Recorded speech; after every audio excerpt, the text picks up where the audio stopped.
Magandang araw na muli mga boss. Alam ko marami sa ating mga kababayan ginagawang hanap buhay yung ganitong klaseng sasakyan. Kaya kung ako sa inyo mga boss, kayo na yung mag-change oil. Madali lang naman. Gagamit ka lang naman dyan ng box wrench na number 17. Luwagan mo itong drain plug at pag naluwagan mo na yan, pwede mo na yung kamayin para tuluyan mo nang matanggal itong drain plug niya. At pag kaunti na lang yung tumutulong langis dito sa makina mo, pwede mo nang ibalik itong drain plug niya pansamantala. Kasi nga mga boss, gagamit ka pa dyan ng pang-flashing. Ako kasi ganun ang ginagawa ko. Pero kung sa inyo naman medyo namamahalan kayo, okay lang na ipa-drain nyo na lang or patuluin nyo na lang. O kaya naman kung anong gusto mong gamiting pang-flashing mo dito sa makina, okay lang yun. Sa pag-change oil naman mga boss, nasa diskarte nyo yan kung paano nyo ito gagawin. Basta ang sa akin lang mga boss, kung gusto nyong gawing guide sa pag-change oil itong video ko, okay lang. At dahil sa nandito na ako sa harapan ng makina, ilagay ko na ngayon itong imbudo. Tapos magsasalin ako ngayon dyan ng dalawang Rev X40. Ayan yung gagamitin kong pang-flashing mga boss. Para sa akin kasi mga boss, mas okay yun gumagamit ka ng flashing oil bago mo ilagay yung paborito mong langis. Lalo na itong ginagamit kong pang-flashing na Rev X40. Nakakalinis talaga yan mga boss. Dahil nga sa naisalin ko na itong 2 litrong Rev X40, pwede ko na ngayong start itong makina. Pag napa-start nyo na itong makina mga boss, hayaan nyo lang siyang umaandar ng 5 minutes. Hindi nyo kailangan yan mga boss na i-revolusyon. Hayaan nyo lang siyang naka-idle. Basta wala ka ng ibang gagawin dyan mga boss, kundi hintayin mo na lang na makonsume mo yung 5 minutes na umaandar itong makina mo. At pag okay na yan, nakonsume mo na yung 5 minutes, o pwede mo na ngayon i-switch off itong makina. O diba? Ganun lang naman kadali. Kaya nga mga boss, kung ganito yung sasakyan nyo, hindi mo na kailangan pang gumamit ng jack or kahit ano paman dahil nga sa mataas naman itong sasakyan mo, hihiga ka lang dito sa ilalim, madidrain mo na itong langis. Kaya kung kayo yung mag-change oil ng sasakyan nyo, ayan masasabi ko na napakadali lang. O dahil nandito na ako sa ilalim mga boss, gamit ulit yung box wrench ko na number 17, luluwagan ko itong drain plug niya. O diba? Nakita nyo naman napakadali lang. Pag naluwagan nyo yung drain plug niya, gamitan mo na ng kamay mo yan para mas mabilis mo matanggal itong drain plug niya. At pag natanggal mo na itong drain plug mga boss, tapos tumutulo na yung langis mo, o punta ka muna dito sa oil filter mo habang nagpapatulo ka para hindi ka maidip magtrabaho. Gamit ka ng oil filter wrench, tanggalin mo na ngayon itong oil filter mo na luma. Pakaliwa ang pihit yan mga boss para maluwagan mo itong oil filter. Pag naluwagan mo na yan mga boss, pwede mo nang kamayin yan para hindi ka masyadong nagtatagal sa trabaho at hindi ka nangangalay. At kung makikita nyo mga boss, dito sa lagayan mo ng oil filter, meron pang tumutulo na langis dyan. Kailangan mga boss tumigil na yung pagtulo ng langis bago mo siya punasan ng malinis na basahan. At pag okay na, bago mo ilagay itong oil filter mo na bago, siguraduhin mo yung o-ring yan na pahiram mo ng oil. Para pag hinigpitan mo itong oil filter, hindi pumilipit yung o-ring. Pag ganito mga boss yung position ng oil filter, kayang-kaya kong higpitan yan sa pamamagitan lang ng kamay. Pero pag hindi nyo kaya, gamit ka ng oil filter wrench.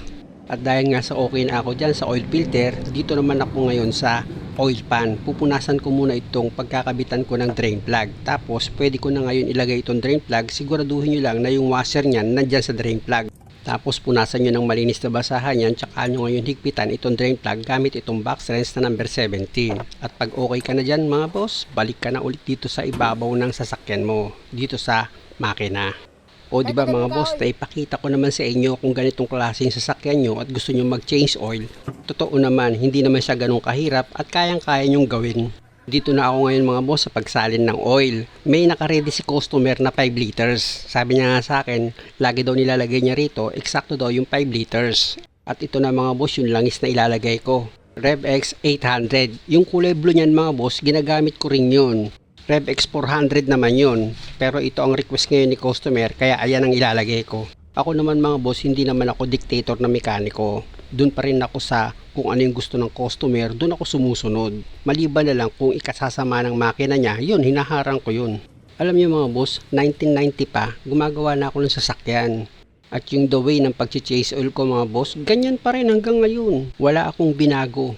Ugali ko na talaga yung bago ko mag-change oil, ginagamitan ko yan ng pure oil.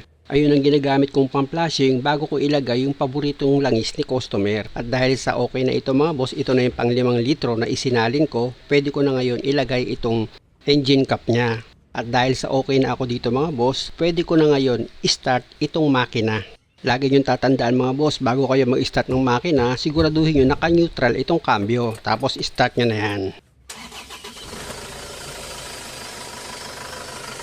Pag umandar na itong makina mga boss, kung sakaling ginawa mo yung sasakyan mo, mag-leak test ka. Silipin mo lang yung oil filter, pinunasan mo naman yun kasi makikita mo naman kung magli-leak yun, mababasa yung oil filter. Tapos yung drain plug, dahil pinunasan mo rin yun, mapapansin mo rin kung meron siyang leak. Ganun. Dito muna ako sa driver side, switch off ko itong makina. Dahil nga ang susunod kong gagawin dyan mga boss, bubunutin ko itong dipstick niya. Ang posisyon ng dipstick nito mga boss, nandito yan sa ilalim ng upuan. Ayan mga boss, iabante mo lang itong upuan ng driver side. Tapos itong sandalan mga boss, ipayuko mo yan. Ayan, ganyan.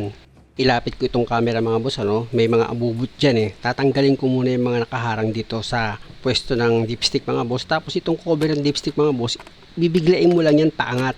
Ang style kasi ng cover mga boss, nakaklip yan. Kung makikita nyo, dinemo ko, biglain nyo lang paangat na ganon, matatanggal nyo na itong cover. At yung dipstick yan mga boss, kung makita nyo, di ba? Medyo malalim, dinukot ko pa yan Kaya lang nabitawan ko, kaya kung nakita nyo, baligtad ko itong nabunot. Punasan nyo itong dipstick mga boss, tapos isuksok nyo ulit yan dito sa dati niyang posisyon para makuha nyo yung tamang sukat ng langis dito sa makina. Ayan mga boss, medyo masalimuot talaga yung posisyon ng dipstick mga boss Kaya pag nagsukat kayo ng langis mga boss dito sa dipstick, samahan nyo ng kaunting tiyaga. At ito na mga boss, after ko maisuksok itong dipstick niya, hinugot ko na yan. At kung makikita nyo yung langis niya, eksakto siya dito sa pangalawang tuldok. Naka-full naman siya. At dahil sa okay naman yung level ng oil dito sa dipstick niya, naka-full naman yan mga boss. Pwede ko na ngayon ibalik itong dipstick sa dati niyang posisyon. Medyo kakapain nyo nga lang yung butas niya mga boss para sigurado kayong na-shoot nyo itong dipstick. At idiin nyo maigi yung dipstick mga boss para mag-lock yung goma niya dun sa pinaka-pipe ng dipstick. Pag hindi mo kasi na-ilock yung dipstick mga boss, nakaangat siya ng kaunti, pwedeng yung langis dyan lumabas at magtataka ka, may leak dito sa makina mo. Nangyari na yun mga boss, na experience ko na yun sa ganitong klaseng sasakyan. Nagtaka nga si customer, kabago-bago nung ganito niya, may tulo na raw. At nang chinek up ko nga mga boss, sinundan ko kung saan yung leak niya, nakita ko yung dipstick nakaangat. Ayun ang pinanggalingan ng tulo ng langis. At dahil sa okay na ito mga boss, nakita nyo naman na ilagay ko na itong cover. Bali ipapatong mo lang naman yung cover sa butas, tsaka mo siya ididiin. Maglalak na itong cover niya dito sa dipstick. Tapos ibalik ko na yung dating posisyon ng upuan, start ko na ulit itong makina. At muli mga boss, maraming salamat sa panonood. Sana nakakuha kayo ng idea at kung maaari, huwag nyo naman sanang kalimutang mag-subscribe sa channel ko. Muli, maraming salamat.